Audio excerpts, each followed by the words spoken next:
Good day, everyone. Hello and welcome to my class. My name is Beverly Irowa from BSED English 2A. Before I introduce our lesson for today, I have few questions to ask. Questions that starts with why.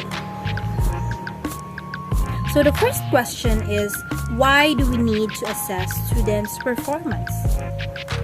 The second question is, why there is a grading system in all levels of schools?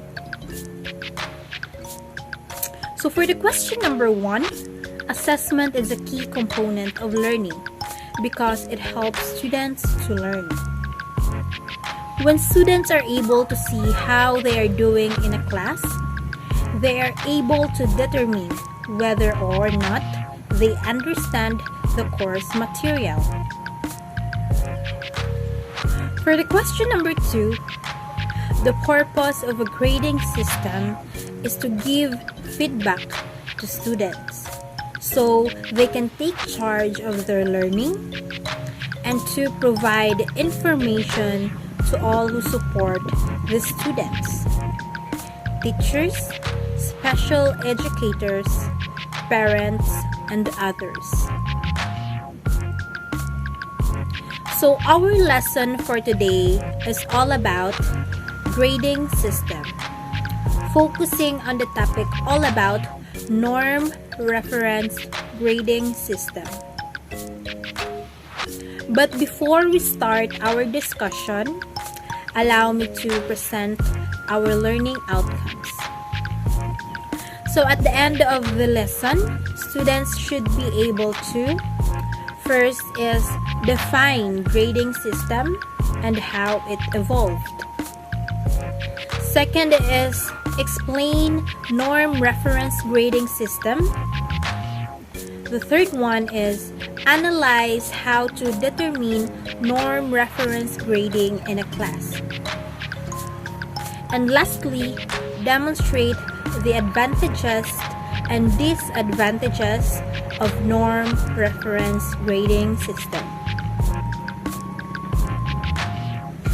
Assessment of student performance is essentially knowing how the student is progressing in a course, and incidentally, how a teacher is also performing with respect to the teaching process.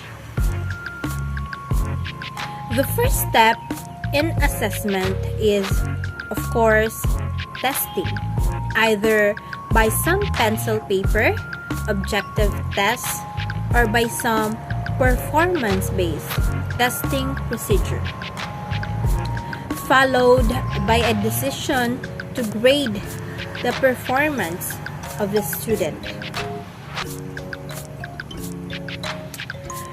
Grading, therefore, is the next step after testing. So over the course of several years, grading systems had been evolved in different school systems all over the world. So in the American system, for instance, grades are expressed in terms of letters: A, B, B plus, B minus, C, C minus, or C negative, D, or what is referred to as 7-point system. In the Philippine colleges and universities, the letters are replaced with numerical values like 1.0, 1.25, 1.50, 1.75, 2.0, 2.5, 3.0, and 4.0, or what we call an 8-point system.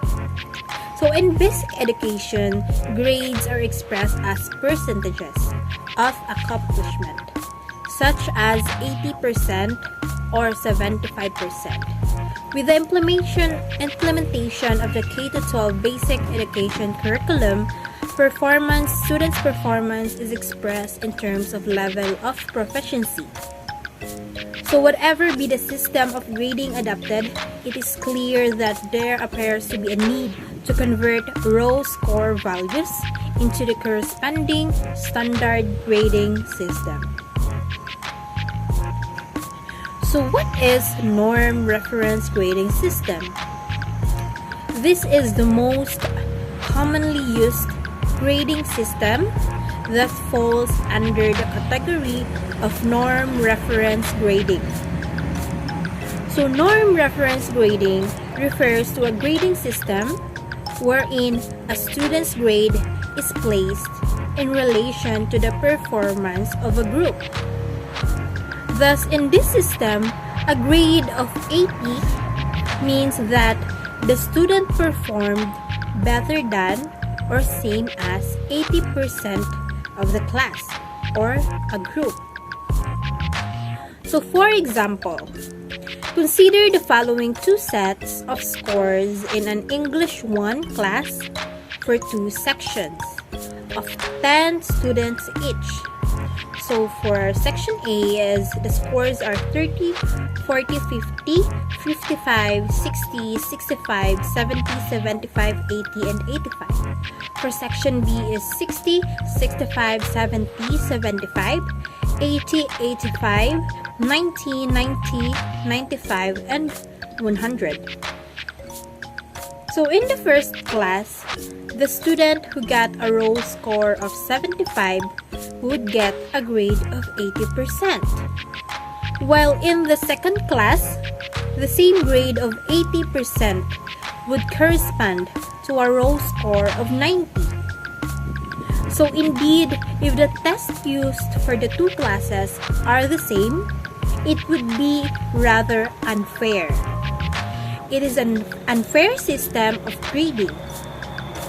So a wise student would opt to enroll in Class A since it is easier to get higher grades in that class than in the other class, which is the Class B. So in a norm reference grading system, it has advantages and disadvantages. So the advantages of norm reference grading system are: number 1, norm reference systems and are very easy to use. So since you just have to analyze the raw score of a group, so it is very easy to use. So number 2, they work well in situations requiring rigid differentiation among students. So number 3, generally appropriate in large courses that do not encourage cooperation among students, but generally stress individual achievement. So the disadvantages of norm reference grading systems are: number 1, it promotes competition rather than cooperation. So in norm reference grading, the students, while they may work individually, are actually in competition to achieve a standard of performance that will classify them into desired grade range. So it essentially promotes competition among students or pupils in the same class. Number 2 is individual grade is determined not only by his or her achievements, but also by the achievement of others. So these are the advantages and disadvantages of a norm reference grading system. And that would be all for my report and our discussion. So I hope you have learned something today. Thank you, everyone.